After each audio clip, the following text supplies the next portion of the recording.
Thank you. Hello, hello. Can you hear me? Lovely. It's great to be welcomed in a standing ovation. The only sad part is that probably after the talk, it's not going to be that good. So we'll see. I'll try to make it worthwhile. Yes, the humans have arrived, which is great. The machines, we'll see if they're keeping up as well. Oh yeah, sorry, I was told I need to stay behind the podium here. If you want the slides, so there's a good amount of kind of links within the slides. So if you want to keep a reference, they are published here, so you can scan the QR code. And I didn't actually know that we have such amazing MCs available. So I actually used ElevenLabs. If you haven't heard of it, we do a big part of what we do is speech synthesis and speech generation. So I actually chose kind of a British football commentator to introduce me. I didn't know we had an amazing British person already to introduce me. So just to give you kind of, sort of an idea of what we do. Actually, can I get a quick show of hands? Who has heard of ElevenLabs? Okay, some folks. That's awesome. Okay, let's see. Ladies and gents, welcome to another glorious day in the world of developers, where one name quietly does the rounds with more finesse than a late game winner at Wembley. Thor Web Dev. Now, he's not one for the limelight, but don't let that fool you. Behind the scenes, he's stitching together APIs with the steady hand of a seasoned pro. Clean code, calm under pressure. Bit like James Milner, but with a GitHub account. So if you're watching the play unfold and wondering who's behind the smooth moves, keep your eyes on Thor Web Dev. Might not score the goals, but he builds the stadium. So yeah, you can see very humble. I didn't write this myself. This was an LLM that, that's what the LLM thinks about me. So this is our newest model. It's called 11v3. It's extremely expressive. You could see here, there were kind of these audio tags that basically instruct, kind of direct the voice, almost like a, director sort of, here you should be, screaming, shouting, what have you. And you can even put sound effects kind of in there, in the instruction. So we do kind of everything AI audio. So the sound effects in there as well, you could hear kind of the stadium atmosphere that was sort of behind that. And so, yeah, if you're interested in kind of trying this out, I can give you some credits as well. You can scan the QR code here. But yeah, briefly about myself, I'm Thor, well, originally from Germany, so if you speak German, Thorsten. I found that people can't remember Thorsten when I introduce myself like that. So I just went with the first part of my name, Thor. Somehow everyone remembers Thor. If you want to kind of follow along some of the content that I create, I'm just Thor Web Dev everywhere. I do some mobile dev as well, but when I chose the name, just had to settle on something. So Thor Web Dev, you can find me kind of everywhere. I do developer experience at ElevenLabs. I'm actually visiting from Singapore. I'm mostly kind of in Singapore, Taiwan. So it's actually coming up to midnight for me. So I'm going to try. I drank a lot of coffee. But it's great to be here in New York, which is awesome. Now, I'm one of 2 GitHub stars in Singapore, which kind of gives you an idea just how small Singapore is. If you haven't visited, it's a great place. It's great to visit. I also do a little side kind of passion project. It's called Hacker House Taiwan. So if you're interested to maybe get to know Taiwan, I kind of bring international software engineers to sort of work together and get to know the local developer community in Taiwan, which is pretty cool. Lots of good food there if you haven't experienced that. And I only joined ElevenLabs 5 months ago. So still early days, but before that, kind of the last 4 years, I was building Supabase. And then sort of my early career, I was at Stripe. That's where kind of a lot of my learning from sort of developer experience come from. Yeah, here, my journey. So I actually grew up in Heidelberg, which is like close to Waldorf, where, if you're familiar with SAP, kind of one of the biggest German software companies comes from. So I grew up with SAP. I actually started learning building websites in an SAP summer camp when I was 9 years old. So SAP did this really smart thing where they were like, okay, the employees' kids, they have summer break for 6 weeks. So let's just bring them in and like basically teach them, how to build websites. And it worked really well because actually now a lot of my childhood friends, they now work at SAP. So SAP was very smart to kind of bring in the people early on. And so I actually did my first summer job was kind of teaching, the other employees' kids how to build websites on the LAMP stack, if you remember that. Now the LAMP stack is kind of getting revived, with sort of a lot of the vibe coding. If you can keep things very simple, if you follow Peter Levels, right, he's like, just PHP, jQuery, it works. Sort of the LLMs understand how it works. So just keep it simple, turn the lamp back on. So that seems to be a theme.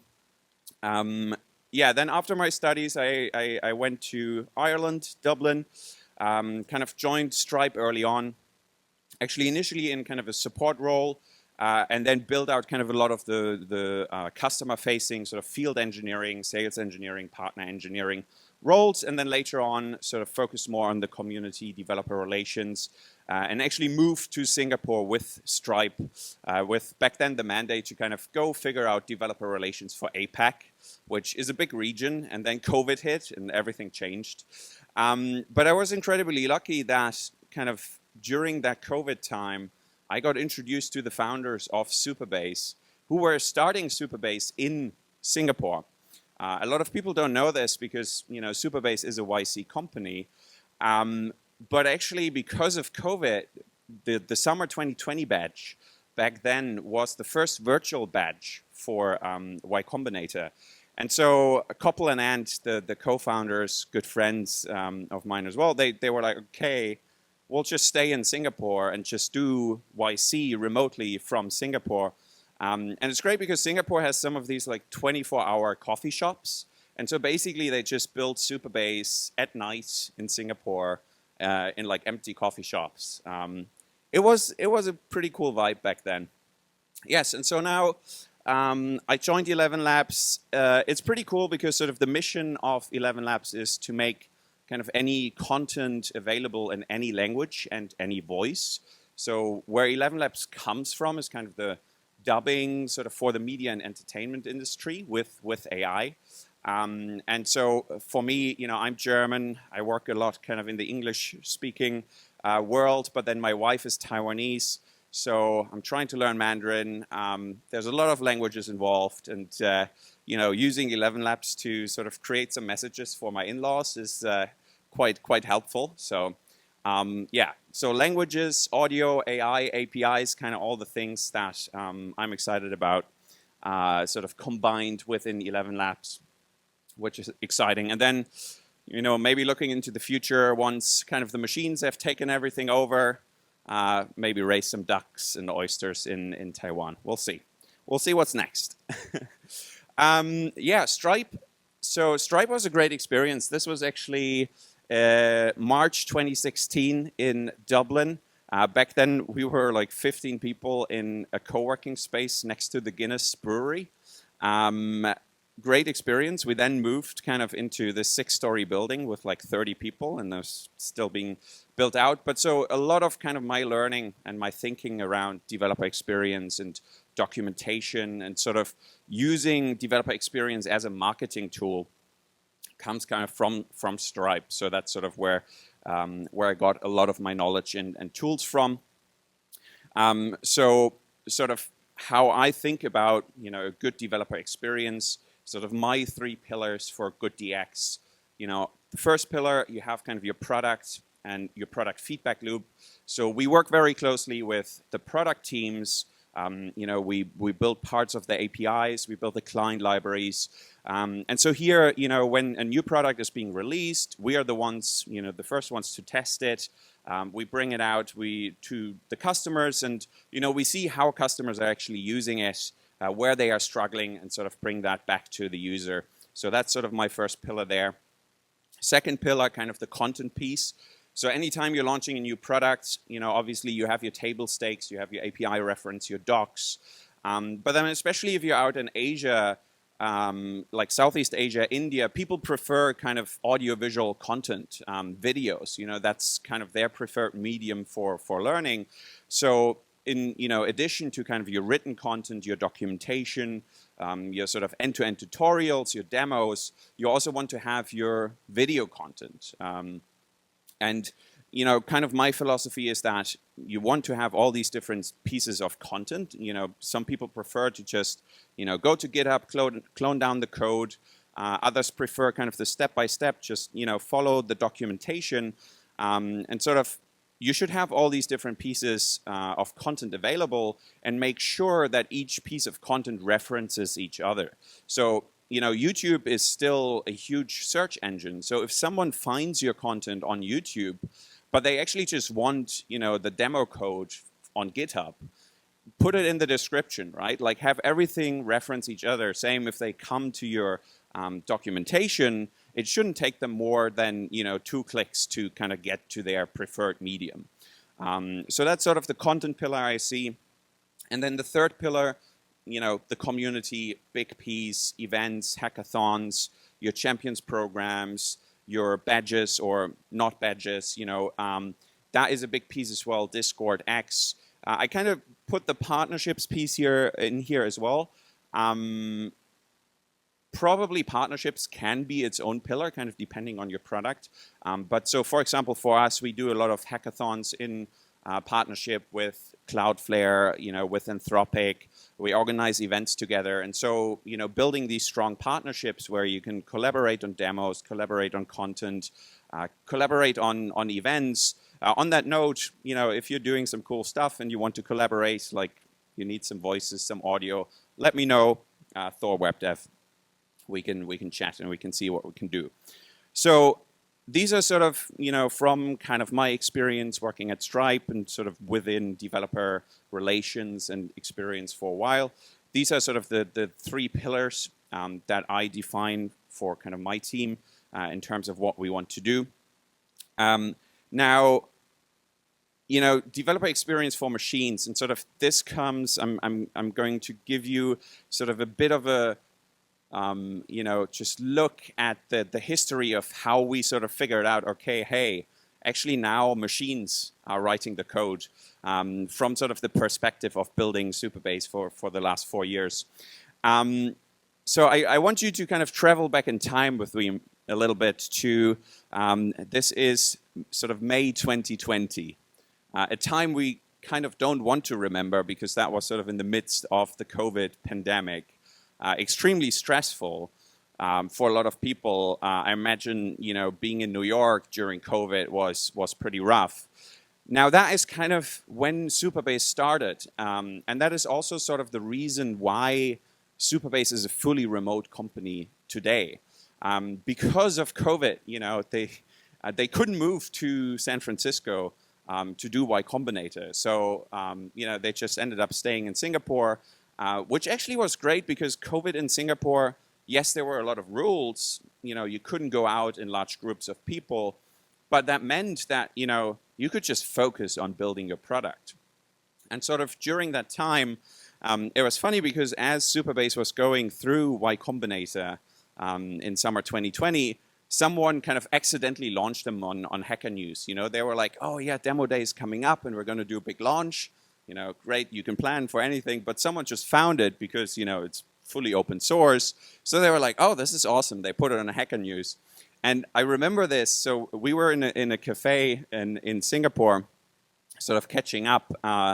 And they told me, someone launched us on Hacker News. Like overnight, we got like 800 databases.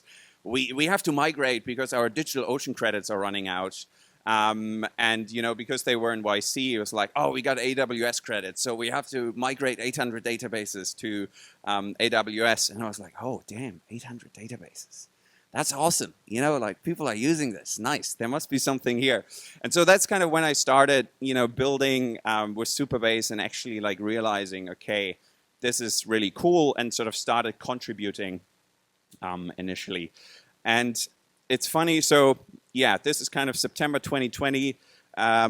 You can see Koppel, myself. COVID was terrible for me, kind of health-wise. Luckily, I got some of the pounds off. But so you can see us here in September of 2020. That was the first offsite that we organized, that I organized for kind of Supabase. And back then in COVID, you weren't allowed to have groups of more than 5 people. So we had to split. We were just kind of 8 people at that time. So we had to split into 2 groups of 4 people. So this is a little island just off the south coast of Singapore.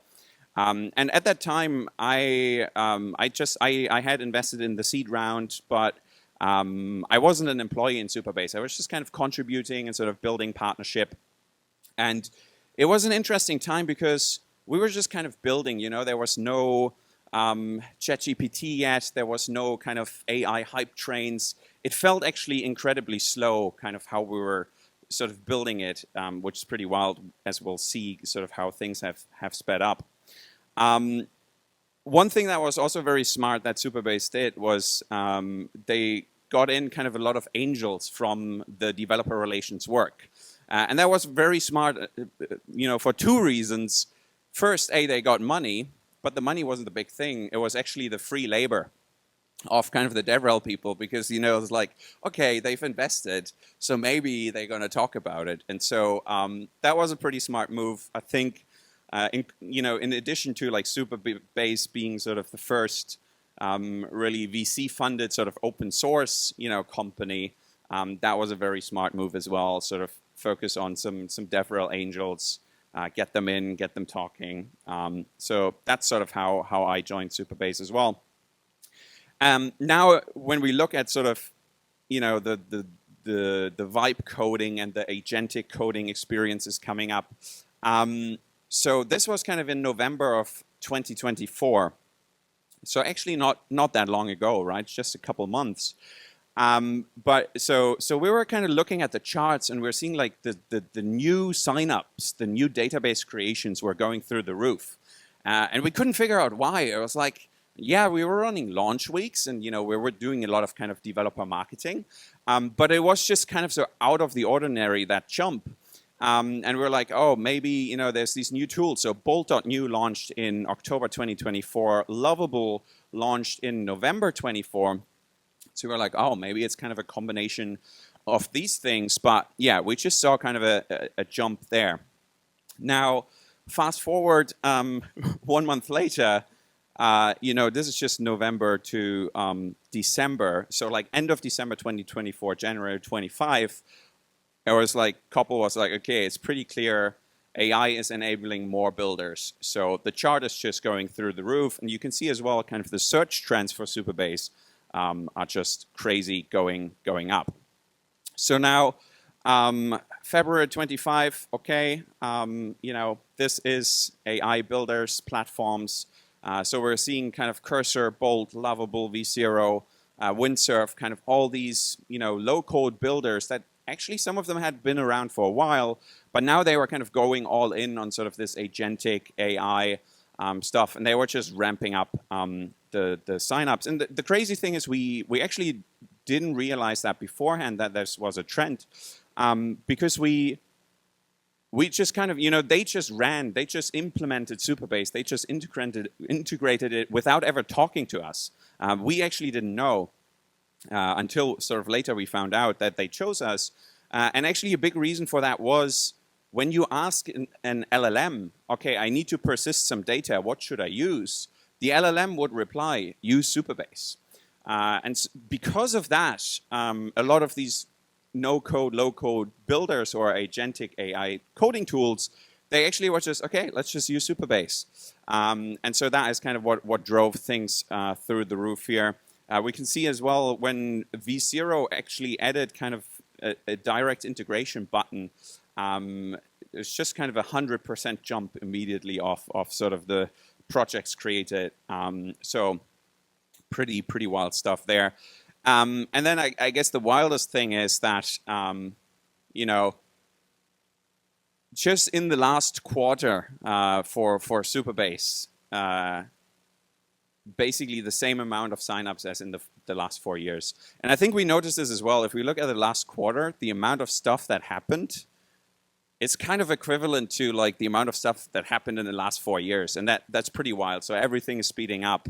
For Supabase, it was great because actually, because of just these couple months and the growth that was happening, they were able to raise kind of a Series D, 200 million. So pretty wild. Okay. Not much time left. DX for machines. I was like, yeah, actually, I just asked ChatGPT, why do LLMs recommend Supabase? And it was pretty much, okay, open source, right? Powered by Postgres.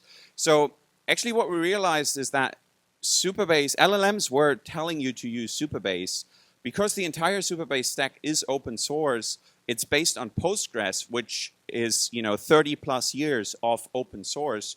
So LLMs just had a lot of knowledge, a lot of context about the entire Supabase stack. And then also, Supabase has authentication, file storage, edge functions, kind of all these different bits sort of in one package. So the LLMs were just like, yeah, that's a good default. Let's just use that. So I was like, when I was kind of creating this talk, I was like, okay, just open source your product, easy.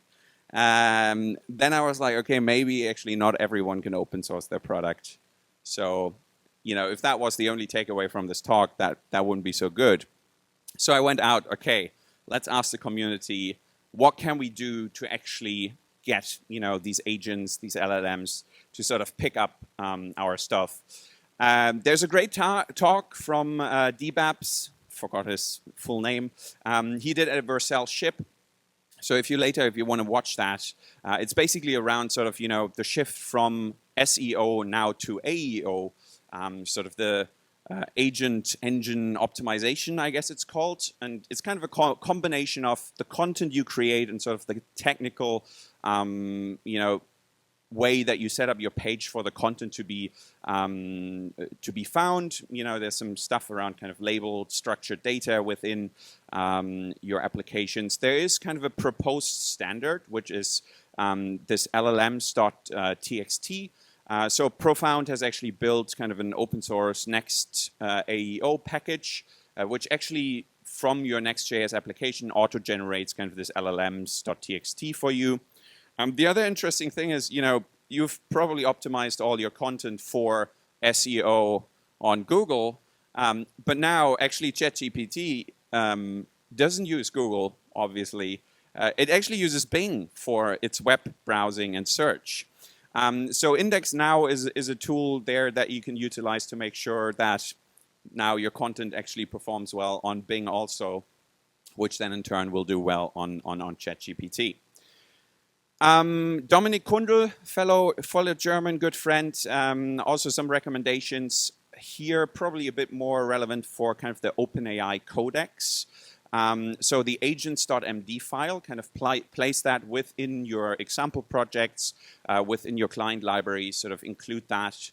Make sure, OpenAI, they will kind of look into that for context. Another thing, have a prompt guide template in your docs. And so he called out the Cloudflare workers example here. Actually, Ricky and Lizzie, the team at Cloudflare, are doing amazing work because everyone's like, yeah, look at what Cloudflare is doing. They're doing it really well. So big shout out to them.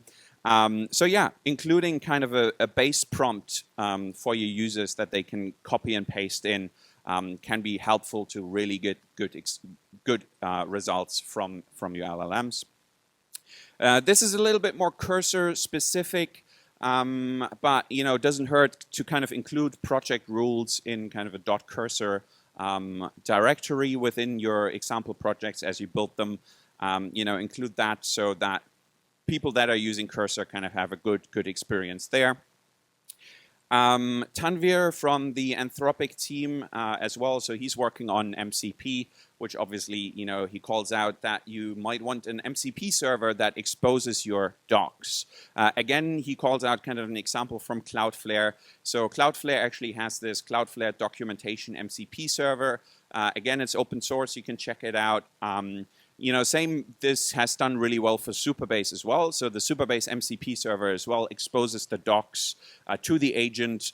So this can be really, really helpful. Another one for kind of Claude Code, create a claude.md file. So this will really help Claude Code to sort of understand the project and understand what's going on. And then he had kind of an example as well, maybe you can write evals for how good your docs are informing LLM code generation. I don't know if anyone is working on that, but that might be actually a great business to do. Evals for docs could be cool. Last one, a bit more specific to v0.dev. If you publish, kind of v0.dev has this community directory. You can publish starter examples there. And v0 will actually kind of learn from these examples that you put in there and will take kind of code snippets from your sort of starter projects in there. So that can be really, really helpful as well if people are sort of building with v0. Now, obviously, this space is moving incredibly quickly. So I just kind of started up a discussion on Twitter. If you have any things that worked really, really well for you, drop that in there, and maybe we can kind of get a thread going on sort of the things that are working well for folks. I'm not proclaiming that I kind of have any knowledge or authority here. The space is moving so incredibly quickly. But yeah, I'd love for us to just kind of collaborate and share sort of what works, so we can make sure that the machines use our tools as well, right? Sweet. That is pretty much it from me. We're also hiring. We're building up the developer relations, developer advocacy team at ElevenLabs as well. We're hiring in the US. We're hiring remotely, LATAM as well. So yeah, if that's something you're interested to work on, let me know. Otherwise, thank you so much.